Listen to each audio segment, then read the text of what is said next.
Kahit gabing-gabi na nitong linggo ay ayaw magpaawat ang Kathleen fans sa pagbubunyi sa online world. Masayang-masaya kasi sila sa mga ayudang natanggap mula sa mga idolong sina Kathryn Bernardo at Alden Richards. Bago pa man tanggapin ni Kathleen ang kauna-unahan niyang PAMA's Best Actress Award para sa pelikulang A Very Good Girl, ay trending nga ang Kathleen sa X at iba pang social media platform. Kumalat kasi ang photo ni Kathryn Bernardo at Alden Richards habang nasa Manila Hotel, bukod pa sa group photo ng dalawa kasama sina Dingdong Dantes, Marian Rivera at Coco Martin at isa sa PAMA's Best Actor na si Piolo Pascual. May dilulo pa ang fans na parang kasal na raw sina Kathryn Bernardo at Alden Richards sa nasabing event. Naka-white halter gown kasi ang aktres at nakatuksido naman ang kapuso aktor. Isang araw bago ang 72nd PAMA's Award Night ay spotted din ang Kathleen na magkasama sa isang mall sa Bonifacio Global City. May komento pa ang fans na na-miss daw ng dalawa ang isa't isa dahil ilang araw din nagtrabaho sa Bangkok, Thailand si Kathleen for an endorsement shoot.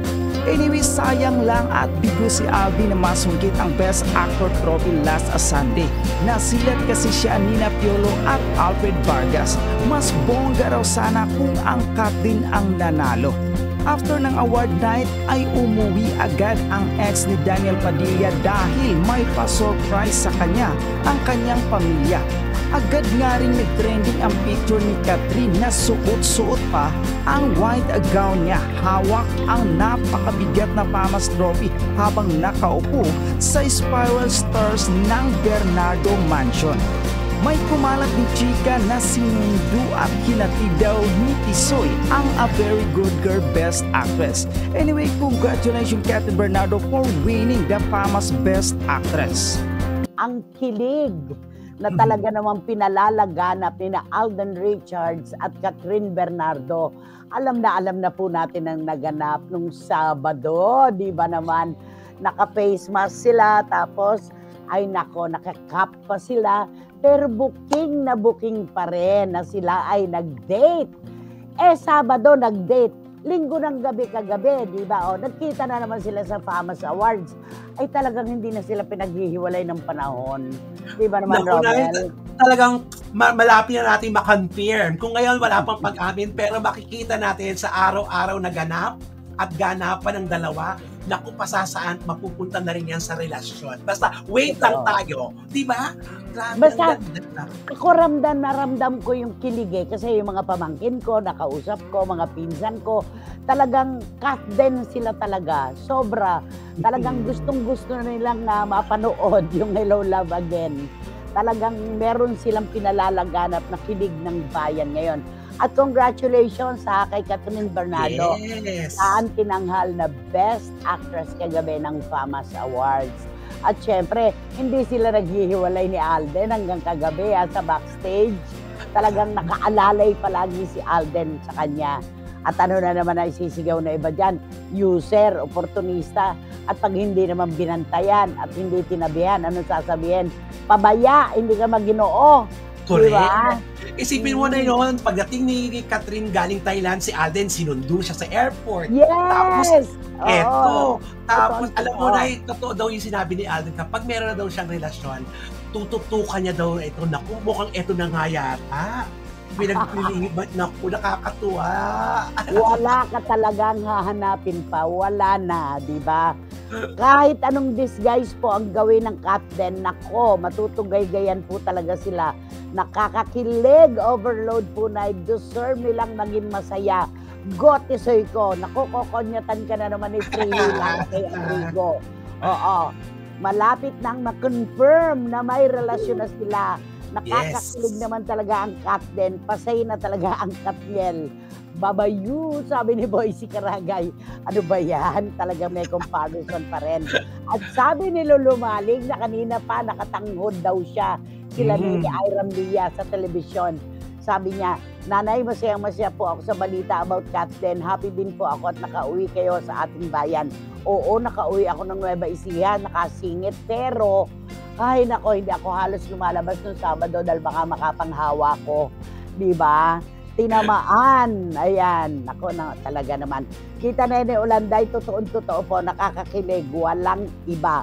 At sabi naman ni Ching Bautista Silverio, "Hi Nay, Catherine is very humble. It resonated in her speech. So well-deserved ang famous Best Actress Award niya." Tama, Ching.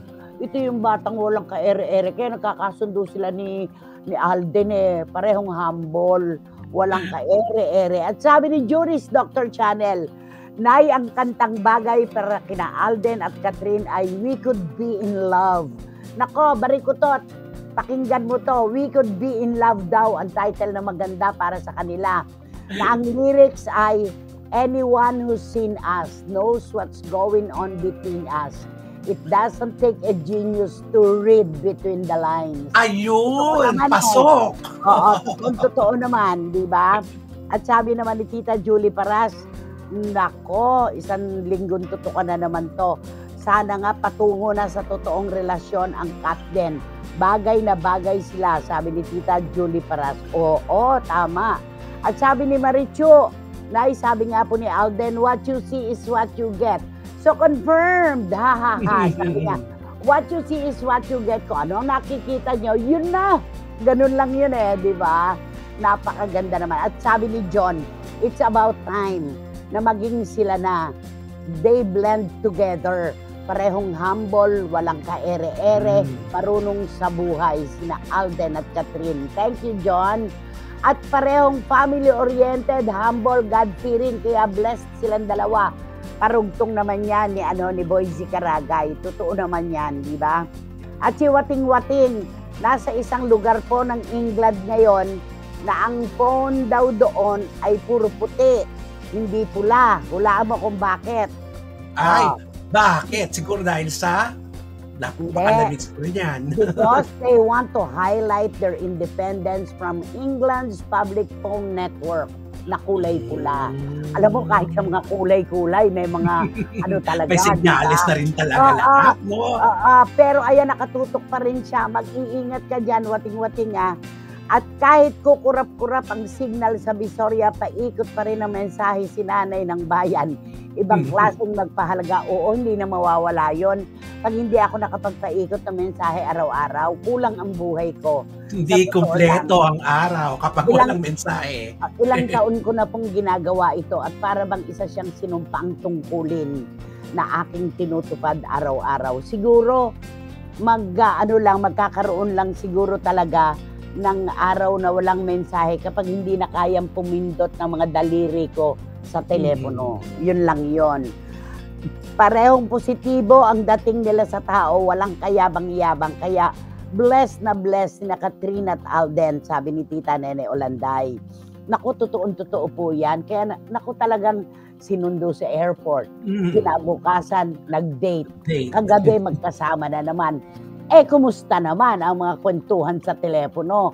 Nako, abangan nyo po yan bukas naman sa SNN. Grabe. Kumusta naman ang mga telebabad dyan, di ba?